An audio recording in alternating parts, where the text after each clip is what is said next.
ദീനിലില്ലാത്ത ഒരു കാര്യം നന്മയാണെന്ന് കരുതി ഒരാൾ പ്രവർത്തിക്കുകയാണെങ്കിൽ അവൻ ചെന്നുപെടുന്ന അപകടം എത്ര വലുതാണെന്ന് അറിയുമോ നിങ്ങൾക്ക്?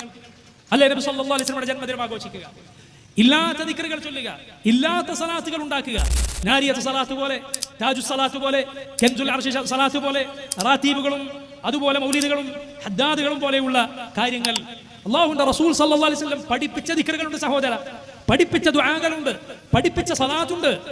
അത് മുഴുവൻ നീ ചൊല്ലാൻ നിന്നാൽ നിനക്ക് നേരം തികയുകയില്ല. പിന്നെയാണോ നീ ഇല്ലാത്ത കാര്യങ്ങളുടെ പിന്നാലെ പോകേണ്ടത്?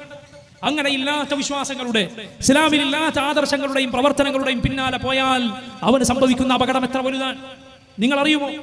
അവൻ അറിഞ്ഞോ അറിയാതെയോ വാദിക്കുന്നത് ഒന്നുകിൽ ഈ ദീൻ പരിപൂർണമല്ല എന്നാണ്, അല്ലെങ്കിൽ ഈ ദീൻ മുഴുവനായി എത്തിച്ചു തരാതെ അല്ലാഹുവിന്റെ റസൂൽ സല്ലല്ലാഹു അലൈഹി വസല്ലം നമ്മോട് വഞ്ചന കാണിച്ചു എന്നാണ്. സുബ്ഹാനല്ലാഹ് വൽ ഇയാദു ബില്ലാഹ്.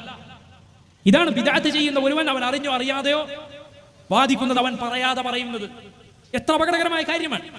അല്ലാഹു പറയുന്നു ഈ ദീൻ പൂർത്തിയായി എന്ന്, അവൻ പറയുന്നു അല്ല ഇങ്ങനെ ഒരു കാര്യം കൂടിയുണ്ട്, നബിദിനമുണ്ട്, നബി സല്ലല്ലാഹു അലൈഹി വസല്ലമയുടെ ജന്മദിനം ആഘോഷിക്കണം, ഖുർആനിലില്ല സുന്നത്തിലില്ല, അല്ലാഹു അത് പൂർത്തിയായെന്ന് പറയുന്നു.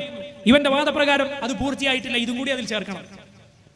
ഇതാണ് അവൻ പറയാതെ പറയുന്നത്, അറിഞ്ഞോ അറിയാതെയോ പറയുന്നത്.